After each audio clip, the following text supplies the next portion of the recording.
Israel Hamas के बीच Gaza में पिछले 15 महीनों से जारी जंग रविवार 19 जनवरी को थम जाएगी। इसके लिए दोनों में सीजफायर और बंदूकों की रिहाई से जुड़ी डील फाइनल हो गई है। कतर के प्रधानमंत्री शेख मोहम्मद बिन अब्दुल रहमान बिन जसीम अल थानी ने बुधवार को इसकी जानकारी दी। सीजफायर के लिए पिछले कई हफ्तों से कतर की राजधानी दोहा में बातचीत चल रही थी। इस बातचीत में मिस्र और अमेरिका भी शामिल थे। डील के मुताबिक हमास अपने कैद में मौजूद इजरायली बंधकों को रिहा करेगा। बदले में इजराइल भी हमास के लोगों को छोड़ेगा। अल जजीरा की रिपोर्ट के मुताबिक कतर पीएम थानी ने हमास और इजराइल के प्रतिनिधियों से बुधवार को मुलाकात की, जिसके बाद ये डील पूरी हुई। डील को लेकर अमेरिका राष्ट्रपति जो बाइडेन और नवनिर्वाचित राष्ट्रपति डोनाल्ड ट्रंप में क्रेडिट की होड़ शुरू हो गई है। दूसरी तरफ गाजा में अभी भी इजरायली हमले जारी है। अल जजीरा की रिपोर्ट के मुताबिक गुरुवार को इजरायली हमले में 40 लोगों की मौत हुई है। बाइडेन और ट्रंप में क्रेडिट वॉर। अमेरिकी राष्ट्रपति जो बाइडेन और नवनिर्वाचित राष्ट्रपति डोनाल्ड ट्रंप ने बुधवार को सीजफायर का क्रेडिट लेने का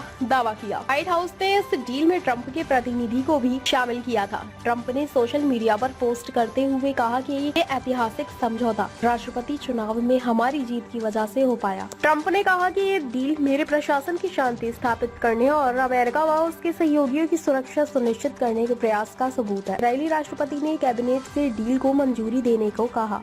इजराइल के राष्ट्रपति इसहाक हर्जोग ने कैबिनेट से सीजफायर डील को मंजूरी देने के लिए कहा है। हर्जोग ने कहा कि अब आगे क्या होगा। हमास की शर्त ये है कि सीजफायर डील के पहले चरण में इजरायली सेना गाजा सीमा से 700 मीटर पीछे अपने इलाके में चली जाएगी।